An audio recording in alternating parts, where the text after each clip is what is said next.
so much ammunition, it would be like drinking out of a fire hydrant. So I'm asking, Lord, just help me narrow down exactly what you want me to hear. You know everybody here needs to hear what I need to hear. I need to rehear, Lord. And Lord, it really is just like all our songs that we sing. It's all about you. It's all to you. It's all for you, Lord. And we praise you that when it's not, you'll pull us up short and you'll make sure it's all about you. And we just thank you, Lord, in the name of Yeshua. Okay, my name is Hadassah. My husband is sitting back over there in the seat. And my 11-year-old granddaughter, third-generation twin, is here this morning. My husband and I made Aliyah for the first time in 1989. In 1979, the Lord just showed up, told my husband we're going to Israel with our 5 children. They were ages 5 down to a baby. We have twins, so we had 5 and 5 years. And we knew nothing. We were in a great church. It was a mission church, and we thought we were coming on missions. And when I called the embassy, they go, "You Jewish?" "Yeah." "Oh, you want to make Aliyah?" We'd never even heard the word.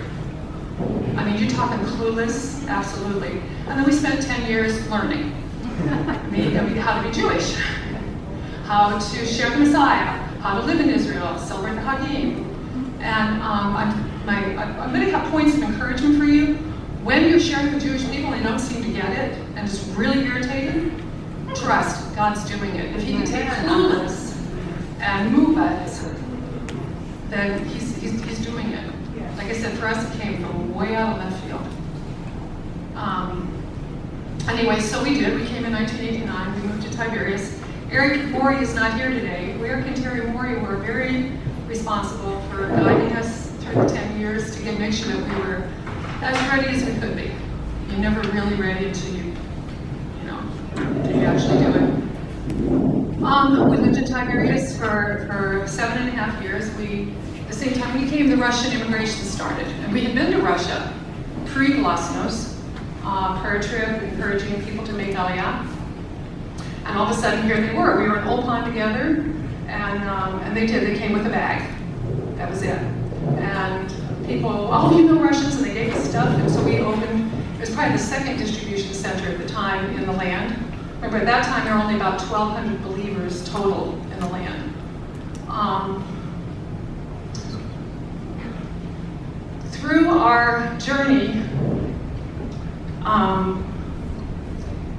we learned a lot. A lot of it came after. You walk through the fire and then you realize what burned and what didn't burn, why.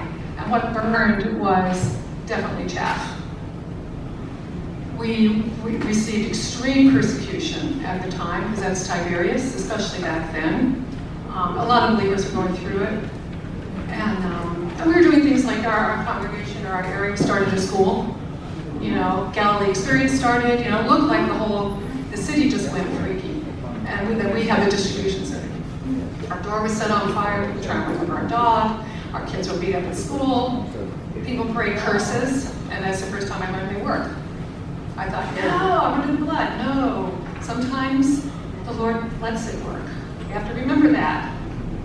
The enemy didn't get to do it. The Lord let him do it. And that was a big lesson. We thought we knew how to pray. We had actually, I think Jackie, who wrote the book, she talks about power lines. You find the power lines in your city. That's where all the decisions are made. Well, we were smack in the middle of an electronic field. I'm sharing all this to say Aliyah is hard. We worked both ends. We worked your end, and we did it. So Aliyah is most holy. You're moving towards the holy fire, and he's not going to allow anything that's not him. And he may put it on the shelf. He may put you in the middle of it. And will you still love those people? Will you still love those people when they're cursing you? And especially the Orthodox. They can be the hardest to love.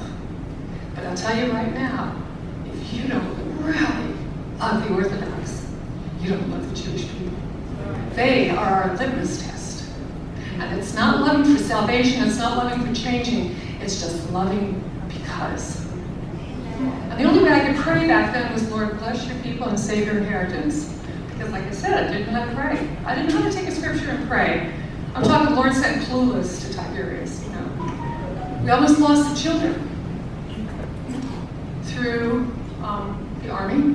The Army's not, the Army, we glorify our Army, we shouldn't. It's a microcosm of our society. Anything that's in our society is also in our Army. The only reason we're good is because He's gracious. So you take a believing child and you stick him in the middle of total sin, you can lose them. You take a young lady with no boys to date. There weren't any boys. Nice guy comes along. You find out later, he's probably a Satan worshiper because we don't understand deception, how deep and how wide and how broad it can be. But what we really didn't know, and this was our arrogance, our American gospel arrogance. We got it, and the Lord said, "No, I'm clear in that." Because when I met these people, Stalin sufferers, people who suffered in Stalin's camps, and the Holocaust survivors, and Yeshua felt like a Band-Aid. I didn't know what to do. And of course, what I did do, praise God, for me was hard. I just shut up, because I would talk. Just shut up and hold it. Just meet the need as you can. Don't even worry yet about getting them the gospel. Just be present. But the arrogance also, we got married. We're doing good. We lasted 6.5 years and we had to go back. Our marriage wasn't what it should be. We had a good one, but it wasn't the best. Our parenting wasn't the best. The Lord was only going to let us be here pure. And He says, if you're not, I'm going to spew you out. And we got spewed out. We didn't realize at the time what it was. We just thought, we want to be here, but we can't. We are dying. We were wrung out. And there's a lot more, but that's enough. You get the picture. But what's interesting is, right before we left, I felt like, Lord, I'm giving up a territory here. You don't want to go. And back then, you really got in a lot of trouble from the believers. Oh, here they go. They couldn't make it. Right. Well, the year we left, there were 14 other major believing couples and families that left the country at the same time. And some of them still haven't come back. Those of you who've been here a while know, I'm going to pray for them, because it's not easy. You can be mentally ill. Culture shock is not a big enough word. I can get the language, doesn't mean I got the culture. I can get the holidays. I got all the Jewish stuff down. It's not enough. You can suffer, and there is a spiritual PTSD that happens, and we were definitely, we were definitely PTSD more. There's a magnifying glass over Israel. Anything will be magnified, and if it's bad, it'll burn, and if it's good, it'll glorify. Praise God, we did have gold. We all came back because we wanted to come back, even though it was hard. But when I got back to America, I had a dream. And I'm not a junior person. And in the dream, there was all of us, we were bedraggled. I can't even say it.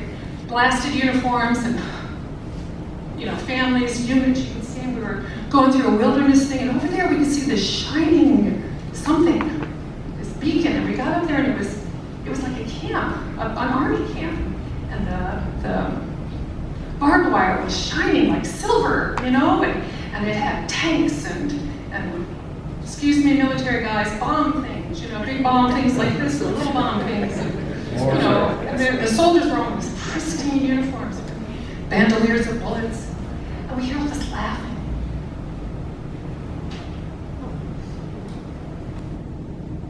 And this group of youth playing cards.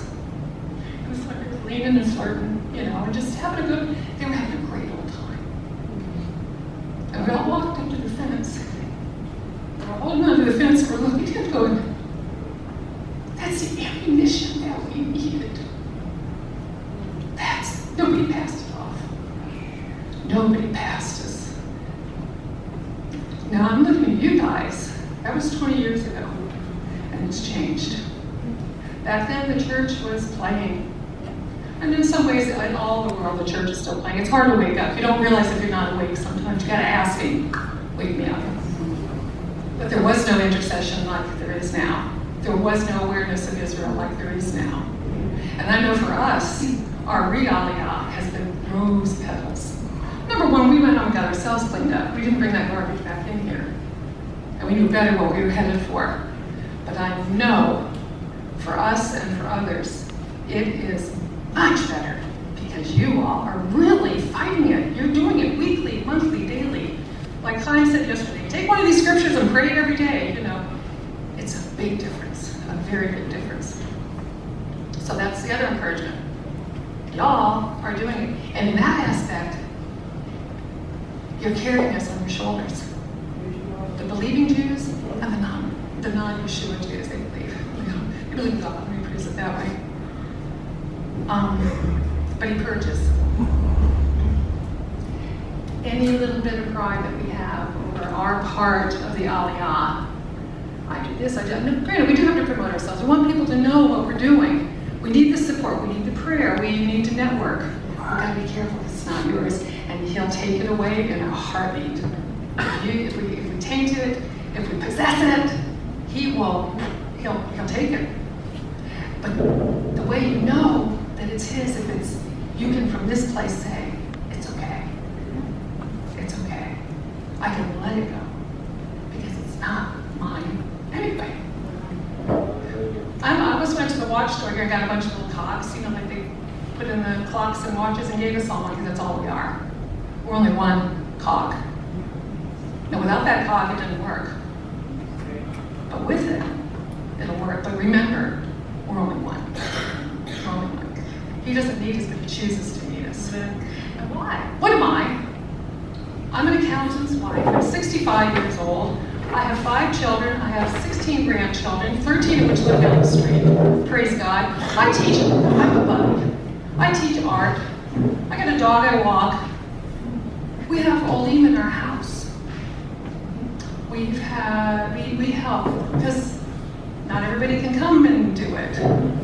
We've had a believer. Believers, it's hard to make Aliyah and to get through the process. We've had a Russian woman, a non-believer, and her autistic daughter.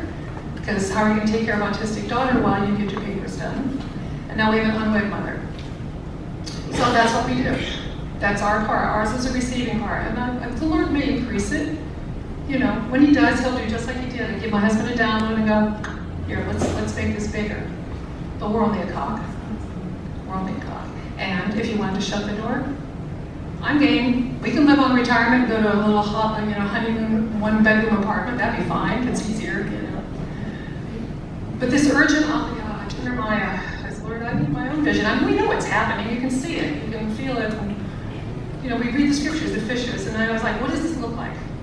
Now I'm going to skip to the end of this urgent Aliyah. Okay? Behold, I'll bring them from the north country, gather from the ends of the earth. Among them, the blind, the lame, the pregnant. Would I picture this like picture? Pregnant. Like don't make me get out of the chair, pregnant, okay? Because it's harder. The one who's in labor. Somewhere else it talks about nursing mothers. A great throng. Now we've got, in our mind we have Holocaust images. We have more present day images. We have the massive, whatever, of the refugees coming from Syria in boats and in desperation. And is it Venezuela where they're starving? And they're in masses, hundreds of thousands of people trying to get, that's a throng. That's a throng. And it's a weak throng. It's not a self-sufficient throng. It's not Aliyah by nefesh of all the brain and mind bank of America. This is the very needy throng. This is the ones, put them on your shoulder, carry them in your arms, put them on your hip. And they will come with weeping. This is they will go out with joy. I got to come out with joy because I chose to. They didn't choose it. Those that are stronger than them are pushing them out. And it's a trauma. It's amazing trauma. It's a horrific trauma. They will come out with weeping and with supplications. All of y'all know how to pray. You know what a supplication looks like. It's gut-wrenching prayer. It's a pleading. And he says, I will lead them. I will cause them to walk by the rivers of water. He will provide. He will refresh. And on a straight way so they won't stumble. I will ransom them from the hand of one that is stronger than he. That's our job. Look to that end. Prepare to that end. Don't panic and think, I got to get 500 houses or 60,000 votes or anything. Prepare psychologically, emotionally, mentally to the throng. Okay? Like I said, we live in a generation, sadly, we can look back at the Holocaust. That's one of our examples. Those are the people. That's the kind of thing that's going to be. And they're not all necessarily even going to like you. They might not like you in the first place. Now they have to put up with you because you're helping them. Others will be very grateful. But mental illness for them started before. It started with persecution. They are more than PTSD messes. Are you ready for it?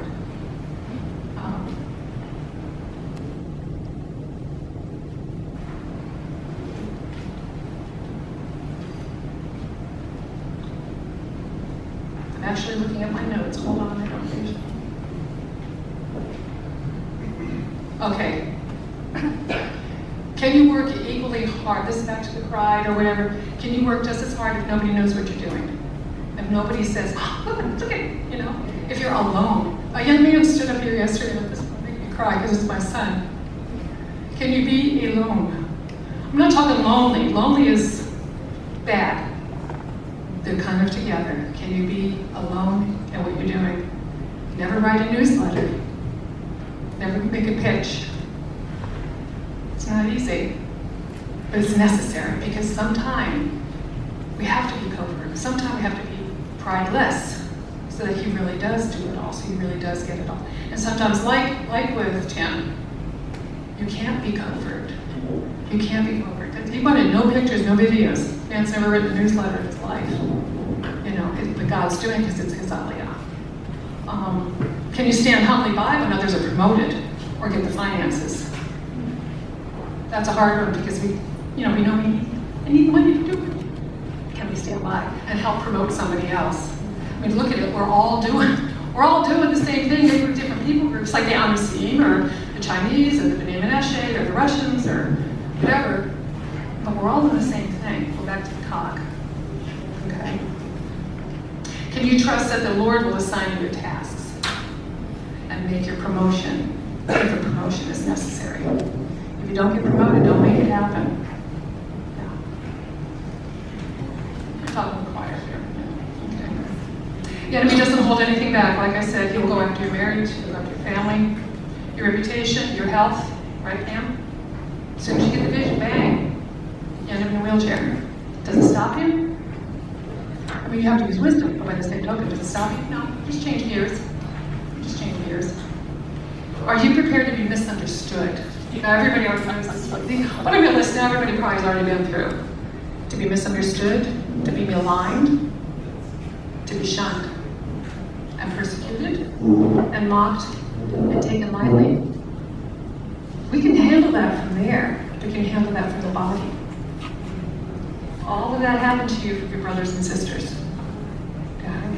Yeah. I know. I just said, Lord, you really want me to talk about this? I think I'm preaching to the choir. Everybody here is so mature. You're already doing this. Maybe it's just reminders. Keep on keeping on. My Rabbi in America, keep on keeping on. Don't give up. Know your station. We got 10 things here. There's all kinds of other things that the Lord has assignments. Know your assignment and don't give it up. You know, it can only be, not only, excuse me, it can only be prayer. That's not the only. Like I said, this doesn't happen without prayer. That's our first thing. Can you remain true when the slander comes and picks away your motives? And that can sometimes will not come from the outside, of course. We know that. Who do you think you are? You're just Hadassah Lerner. What do you think you're doing? My husband and I were riding with one of our friends, a rabbi, one time. I'm going to say, I shouldn't call him a rabbi. He didn't call himself a rabbi. We were just enjoying the glory of you. You slide through the land. Oh, Israel. Oh, Jerusalem. Oh, why don't we get to leave here? We said it so often. Finally, the Lord said, why did we get to live here? Because you said yes. That's all it is. And that's all we are. Because you said yes. We just keep on saying yes.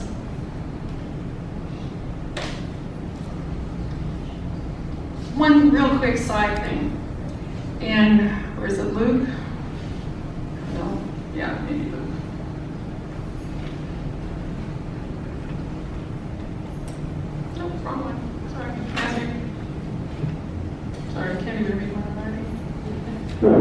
24:19.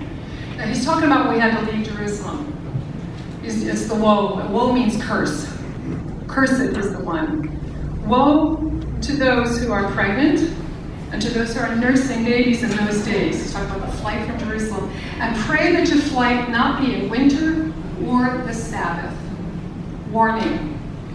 Warning, warning. Pray this, please. If you have an Orthodox Jew come in your house, it won't matter if it's Shabbat and there's a gun outside the door. A good portion of the Orthodox Jews will not move until Shabbat is over.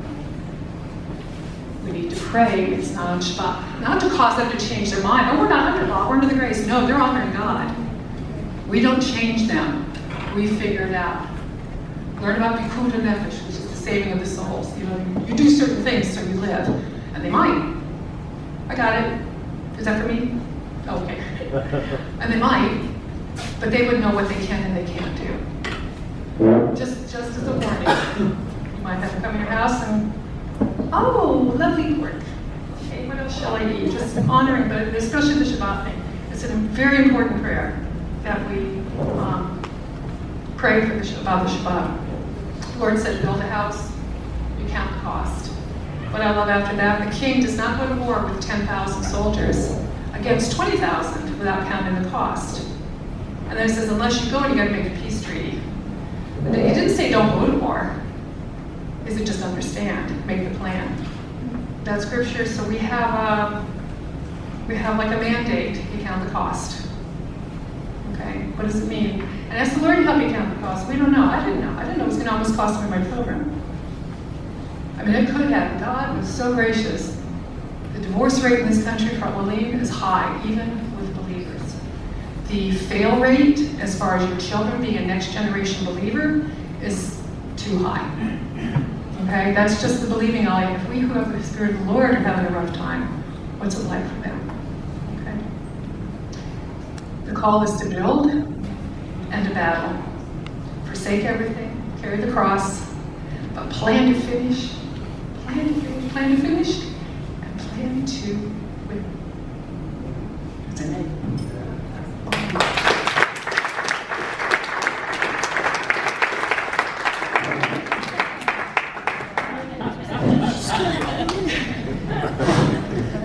Thank you so much, Hadassah. Maybe, yeah.